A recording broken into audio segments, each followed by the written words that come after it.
7.5 Improving Listening Competence. Many people admit that they could stand to improve their listening skills. This section will help us do that. In this section, we will learn strategies for developing and improving competence at each stage of the listening process. We will also define active listening and the behaviors that go along with it.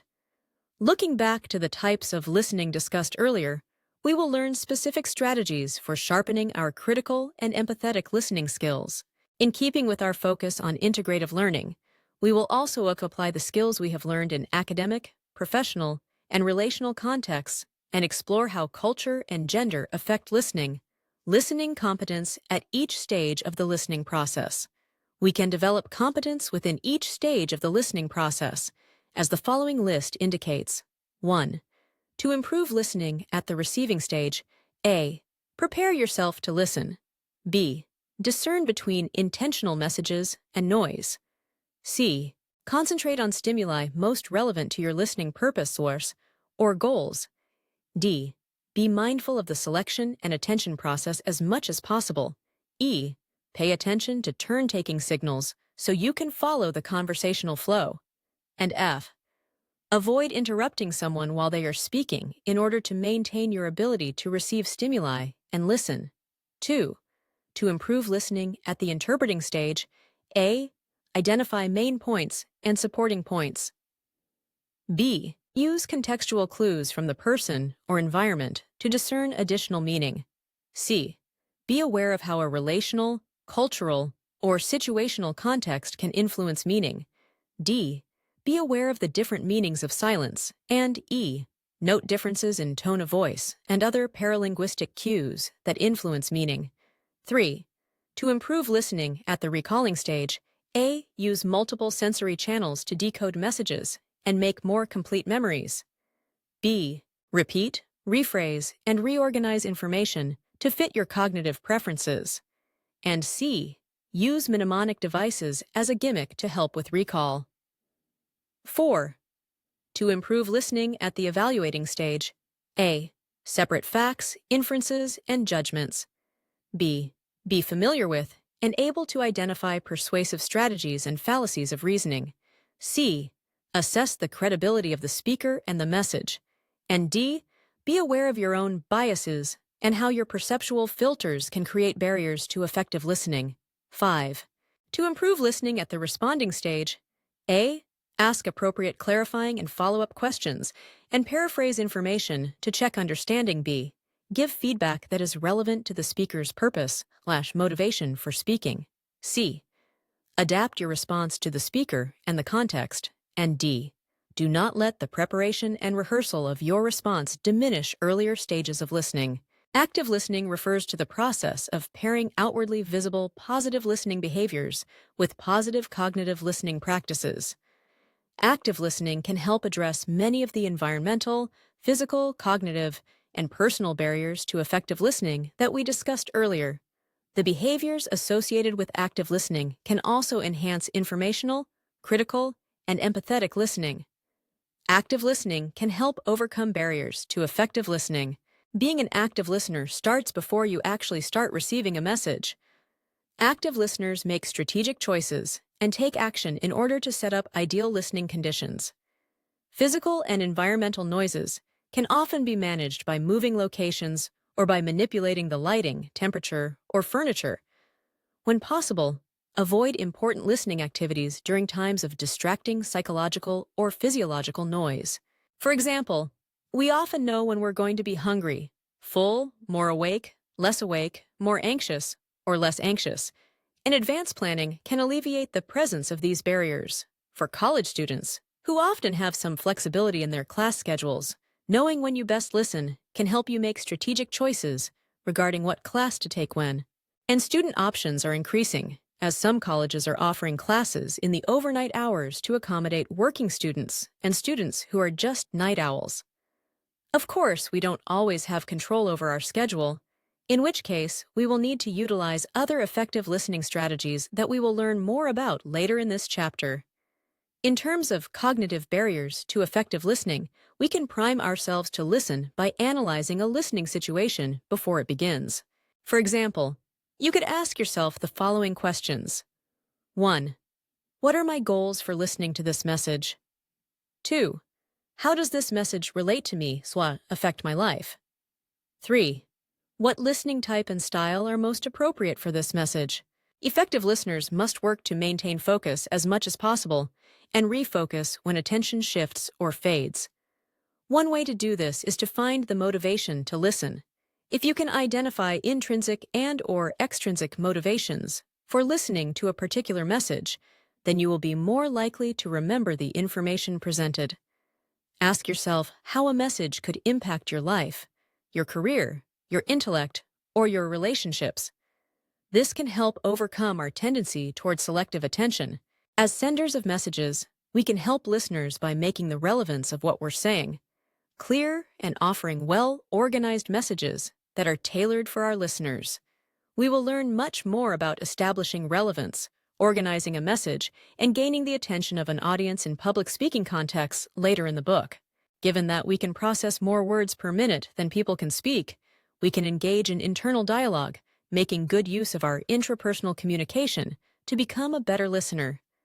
3 possibilities for internal dialogue include covert coaching, self-reinforcement, and covert questioning. Explanations and examples of each follow. Covert coaching involves sending yourself messages containing advice about better listening, such as, "You're getting distracted by things you have to do after work. Just focus on what your supervisor is saying now." Self-reinforcement involves sending yourself affirmative and positive messages. "You're being a good active listener. This will help you do well on the next exam." Covert questioning involves asking yourself questions about the content in ways that focus your attention and reinforce the material. What is the main idea from that PowerPoint slide? Why is he talking about his brother in front of our neighbors? Internal dialogue is a more structured way to engage in active listening, but we can use more general approaches as well. I suggest that students occupy the extra channels in their mind with thoughts that are related to the primary message being received instead of thoughts that are unrelated. We can use those channels to resort, rephrase, and repeat what a speaker says. When we resort, we can help mentally repair disorganized messages.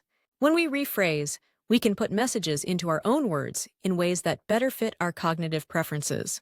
When we repeat, we can help messages transfer from short-term to long-term memory. Other tools can help with concentration and memory. Mental bracketing refers to the process of intentionally separating out intrusive or irrelevant thoughts that may distract you from listening. This requires that we monitor our concentration and attention and be prepared to let thoughts that aren't related to a speaker's message pass through our minds without us giving them much attention. Mnemonic devices are techniques that can aid in information recall. Starting in ancient Greece and Rome, educators used these devices to help people remember information. They work by imposing order and organization on information. 3 main mnemonic devices are acronyms, rhymes, and visualization, and examples of each follow. Acronyms. HOMES, to help remember the Great Lakes: Huron, Ontario, Michigan, Erie, and Superior. Rhyme.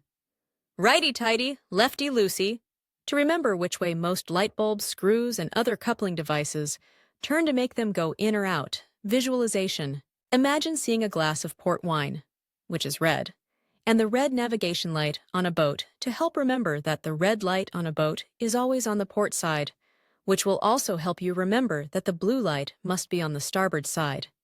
Active listening behaviors.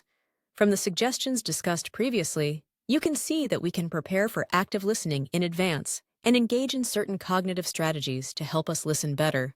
We also engage in active listening behaviors as we receive and process messages. Eye contact is a key sign of active listening. Speakers usually interpret a listener's eye contact as a signal of attentiveness. While a lack of eye contact may indicate inattentiveness, it can also signal cognitive processing. When we look away to process new information, we usually do it unconsciously. Be aware, however, that your conversational partner may interpret this as not listening.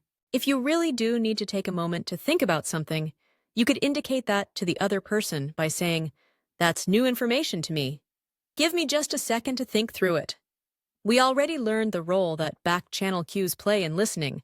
An occasional head nod and uh-huh signal that you are paying attention. However, when we give these cues as a form of autopilot listening, others can usually tell that we are pseudo-listening, and whether they call us on it or not, that impression could lead to negative judgments. A more direct way to indicate active listening is to reference previous statements made by the speaker. Norms of politeness usually call on us to reference a past statement or connect to the speaker's current thought before starting a conversational turn, being able to summarize what someone said to ensure that the topic has been satisfactorily covered and understood, or being able to segue in such a way that validates what the previous speaker said helps regulate conversational flow. Asking probing questions is another way to directly indicate listening and to keep a conversation going, since they encourage and invite a person to speak more. You can also ask questions that seek clarification, and not just elaboration. Speakers should present complex information at a slower speaking rate than familiar information, but many will not. Remember that your nonverbal feedback can be useful for a speaker, as it signals that you are listening, but also whether or not you understand. If a speaker fails to read your nonverbal feedback, you may need to follow up with verbal communication in the form of paraphrased messages and clarifying questions. As active listeners, we want to be excited and engaged, but don't let excitement manifest itself in interruptions. Being an active listener means knowing when to maintain our role as listener and resist the urge to take a conversational turn.